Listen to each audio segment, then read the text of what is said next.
Face à l'absence quasi totale des médecins spécialistes dans 17 provinces de la RDC, le ministre de la Santé, Dr Samuel Roger Kamba a initié le mercredi dernier une stratégie nationale de mutualisation des compétences soutenue par des financements historiques et portée par la vision du chef de l'État Félix Tshisekedi. Cette initiative s'inscrit dans la mise en œuvre de la couverture santé universelle. Elle vise également à garantir à l'ensemble de la population un accès équitable à des soins de haute technicité, quels que soient les lieux de résidence. Abigail Obo nous en parle.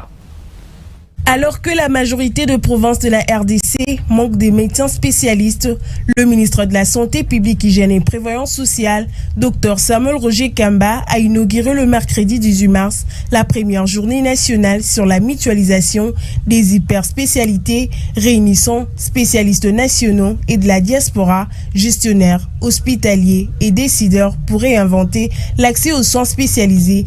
Le ministre a souligné un constat alarmant: 17 de 26 provinces ne disposent d'aucun spécialiste.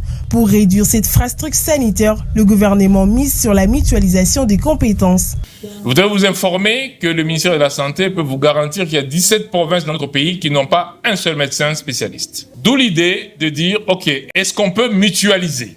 Est-ce qu'on peut mettre ensemble les équipes qui sont là et les déplacer province par province pour les pathologies qui ne sont pas sur-aiguës?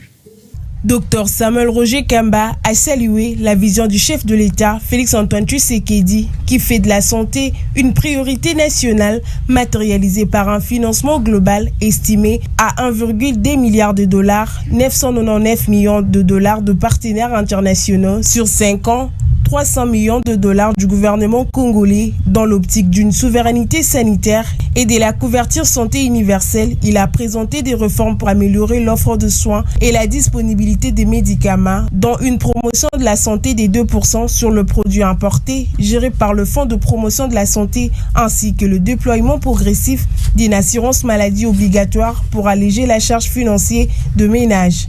C'est le fruit de cet engagement constant du président de la République et du gouvernement qui fait que nous avons signé un mémorandum d'entente avec les États-Unis d'Amérique pour que nous financions notre système de santé dans les 5 ans qui viennent avec une aide de 900 millions de dollars américains et 300 millions d'efforts du gouvernement, ce qui fait un total de 1,2 milliard de dollars d'engagement sur 5 ans.